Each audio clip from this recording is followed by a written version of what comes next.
Welcome back to From the Source podcast. This is episode 42, and today we're going to be talking about running endurance races and the top 5 all-time running races in the world. So there's a few different websites that we've been looking at, and we've basically just picked one of the websites that give you the top 5. There's way more tough races out there. So if we do miss anything in this episode, and you think, why didn't you mention this particular race, then let us know in the comments, but we'll just jump straight into it. So this is no particular order, by the way. These are just 5 races in the world that are really, really tough on foot. So do you want me to start the first one? Yeah, I can't. You pronounce that. I know, yeah. So there's one called the Iditarod Trail Invitational. This is an invitational race, so you've basically got to qualify, or you've got to be invited to compete in this race. It's known as the world's longest running winter ultra marathon. So there's a few things in that tell you it's quite hard. One is winter, and then ultra marathon. It's one of the toughest races in the world because it's 1,000 miles long, and before you can even do that race, you've got to complete a 350-mile version. So recently I've been watching like running documentaries on YouTube, and the maddest one so far I've got to is the Moab 240, which is 240 miles. And obviously you can sleep, but this is 1,000 miles. That's like, I mean, it says 30 days. So you've basically got to go through 30 days of running. I don't know what's 1,000 divided by 30. Do we know? Are we clever enough to do that? Be like, it's at least 33, isn't it? So you're basically running 33 miles a day. Yeah, something like that, which is mad. Yeah, it's a third, isn't it? Yeah. And it says obviously it's winter. So, I mean, I don't know. But it's days. It says days, and those looking to take part need to make it through 30 days and nights in frozen temperatures and demanding conditions. I mean, the fact that you have to run, it says, it's funny, you must complete a much shorter, it's a relative term, 350-mile version of the race just to qualify. I mean, that in itself is like from us to London. Well, no, it's further than that, isn't it?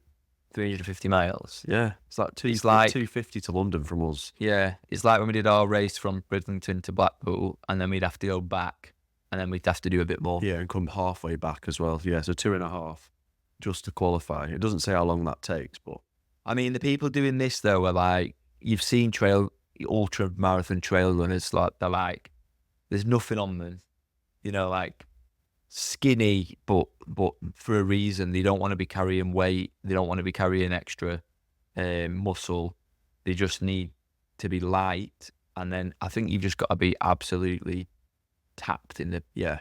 I was going to say, you're going to have to be mental to try. Because I love the idea of us doing some kind of like big challenge, like running and endurance, but for a day, for maybe 2. Yeah, not for 30. For 30 days running. I mean, you look at people like Hardest Geezer and stuff, but you've just got to be a little bit tapped to do something like that.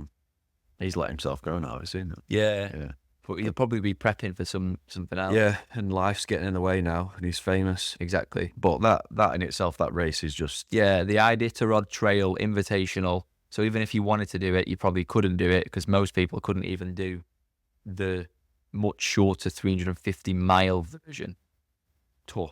All these races, I'll put a link in the description of the video and stuff, so everyone can look at them. Probably not enter. Yeah. You can cross that off the list of, I don't want to do that. These are the top 5 ones you don't want to do. Yeah, that's what it should be called. Right, I'll do the second one, which is I'm shit at French. Marathon des Sables. Nailed it. Sounded good, that. Yeah. I've been practicing all night. Yeah.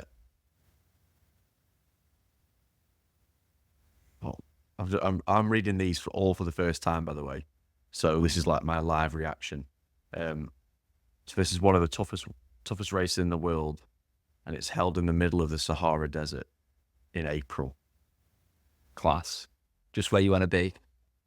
And this was founded by a guy called Patrick Bauer after he walked 2,017 miles through the desert. I mean, I don't know if he was just on his way to the shop to get some milk and then decided, fuck it, I'll Took just a walk wrong through. turn. Sorry, I just walked through the desert. Surely said it was down here. How long have you been going? Like, Just 1,000 days. yeah. So basically, this one, each participant, sorry, it's not the 2017 miles, by the way, but each participant must carry their own backpack containing food and sleeping gear for approximately 150 miles. The race aims to bring participants together and create a community in the tents, on the trails, and at the finish line. See that after you've read the first one, then you go to this one, you're like, right, it's only 150 miles. It's in the desert though. But that also comes with its challenges though, because that first one, did it say what you're running on?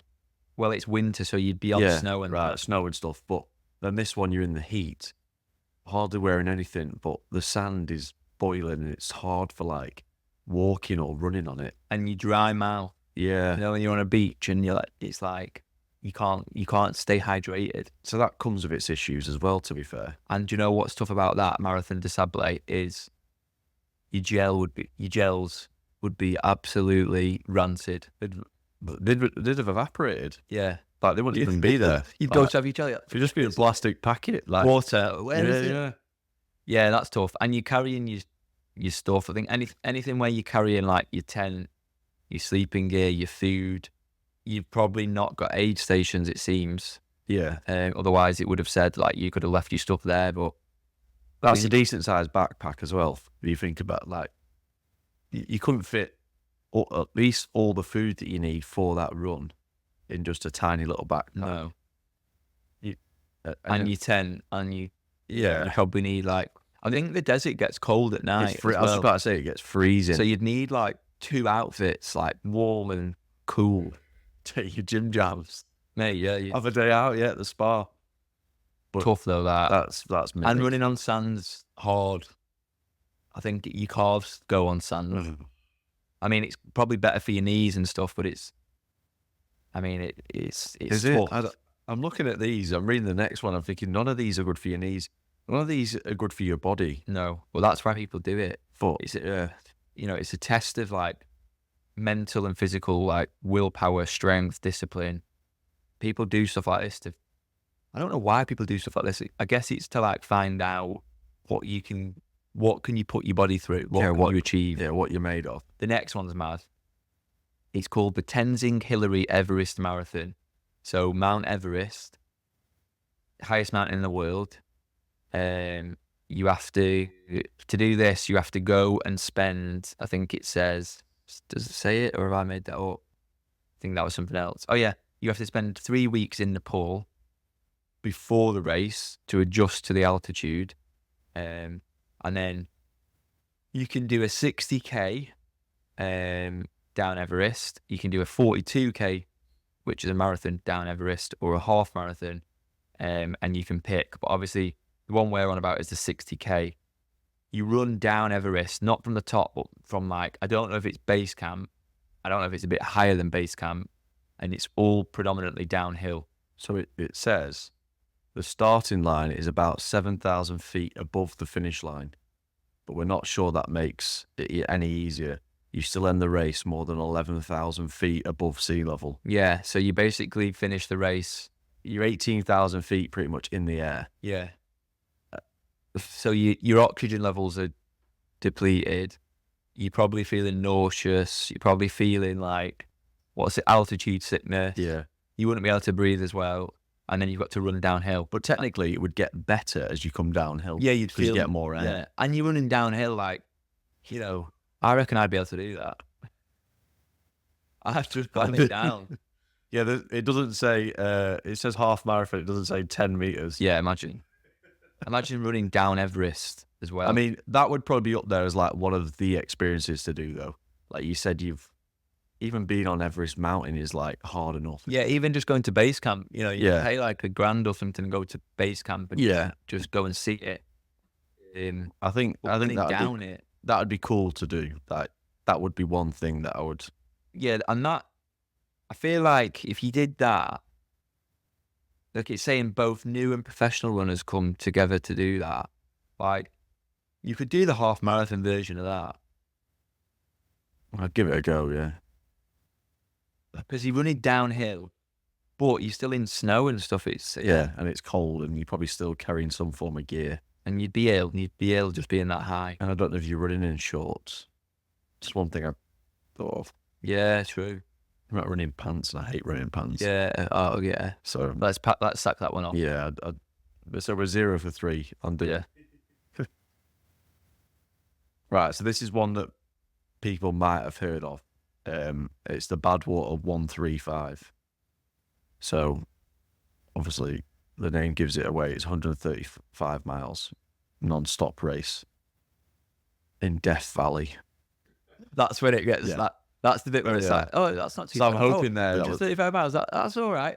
Oh, in Death Valley. Yeah, I was hoping that was a bit of a dramatic thing then. But yeah, Death Valley, North America, covering 3 mountain ranges with a cumulative ascent of 14,600 feet and a descent of more than 6,000. Wow. And it says, if you found Everest downhill race too easy, then this might be the alternative you are looking for. I mean, there's mad bastards out there. They're just going, you know what? That Everest race was pretty easy, to be fair. Yeah. I'm just going to do the Badwater. Yeah. This is 14,000 feet of up. Yeah. So this is dubbed the world's toughest foot race. Contestants start the race at the lowest elevation in Death Valley, 278 feet above sea level, and then continue to a summit of 8,300 feet. And it takes place each July. Yeah, I've heard of the Badwater one. I feel like there's the Leadville 100, there's the Moab 240, and there's the Badwater 135. And I feel like some of the stuff I've read, if you're a runner, like if you're into running, ultra running and stuff, those three are like the big respectable races. And they're all in the heat. Yeah. Like, and it's trail. So like, imagine, I mean, how big's Ben Nevis? Just for reference, do you know? I'm going to find out. Yeah, Google it. How big's Ben Nevis? Because I reckon Ben Nevis is like not even a quarter of that elevation. I think elevation is 1,345 meters. Is that it? So I don't know what that is in feet. Oh, meters. Oh, let me find out. Convert that to feet. Fucking, what am I? He's fucking assistant or what? You're like ChatGPT for me. Yeah. 1,000. So 4,432. Right. So it's like more than less than a third. Ben Nevis is less than a third of the elevation you've got to do to get to Badwater 135. And on Badwater 135, it's a race, you run in it. Yeah. You're not going to be running up that up all the time, but tough. Which is mad because we see people, obviously, and know people, you do Ben Nevis and you're like, oh, I've just climbed Ben Nevis, highest mountain in the UK. Yeah, people are doing Badwater 135, running it. These Americans are like, so? Yeah. Have you done Badwater for 135? Right, the last one then is Jungle Marathon, which... I wonder where you are. Yeah, I know. Before he continues, what is the most famous jungle in the world? The Amazon. Yeah, no, I was waiting for everyone else. Are you just waiting for them? Yeah, yeah. And then it's like... So people have answered it now. Kids' TV show where it's like, that's right. You're the You teacher. guessed it. You got this that is right. a race in the Amazon rainforest in Brazil. It's been voted as the world's toughest endurance race by CNN, so the news broadcaster. Fake news. Yeah, that was a good impression, that. Yeah. So you're in a jungle, which has obviously got animals, plants, poisonous kind of stuff. But you need to carry your stuff too, so there's no aid stations again. So a lot of the races nowadays, you've got aid stations, you've got drinks, food, snacks, sleeping bags, stuff like that. Here, you carry your own. Then it takes place in February. You run 158 miles is the hardest one, but they also do one where you just run a marathon. You just run a marathon. But this is in the jungle, so I can just imagine. I can't even imagine. So I've just Googled what animals live in the Amazon rainforest. Right, I'll just name some of the ones that I think are the bad ones. So jaguar, a black caiman, which is a fucking crocodile or an alligator, anacondas, armed spiders, poison dart frogs, giant armadillos, anteaters. There's loads, cougars. See, imagine doing like not only an ultra marathon. Piranhas. Wow, that's one race where you don't want to miss the turn. You know, the No. arrow. The arrow says right, and you've accidentally gone left. I mean, Wow. rough. So yeah, you've got to do that race and not get killed. How long is it? 158 miles is the main one, Stage 6 race, yeah. but you can do a marathon. Well, I mean, all these are rough. I think the idea of this episode is really to say, like, a lot of the time on social media or on YouTube, you kind of like, you've got your own lane where you're looking at like, oh, I want to do a marathon. And it's like, oh, I'll do my local marathon.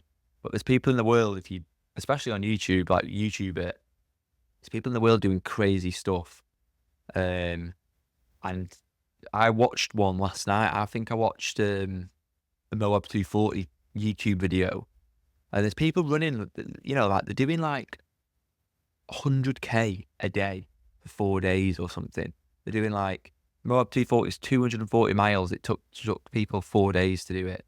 Well, like, you've got to run like 60 miles a day or 70 miles a day. It's mind-blowing. Yeah, it's crazy to do it in the UK, let alone do it in some like hot country. In the jungle, down Everest. Yeah. Just any of these 5 you've mentioned are just ridiculous. So if we've missed any, because I know there is a few others, and we've mentioned Leadville and Moab, but if we've missed any that you think actually this is a tough race and you've not mentioned it, then put it in the comments, because we're really interested in finding out what's going on in the world about, running or endurance or fitness. So let us know. But for us, probably these 5 are up there, all for their own reasons. I think they're so contrasting. We might do like an episode on one of them, an actual podcast episode on one of them. Maybe like watch a race or something. Yeah, just to see how grueling it is. Yeah, do a watch along and see. And you never know, if you stay tuned, in a couple of years, you might see us flying down Everest. Yeah, right. But no, thanks for watching. And like I said, if you missed any, then drop them in the comments.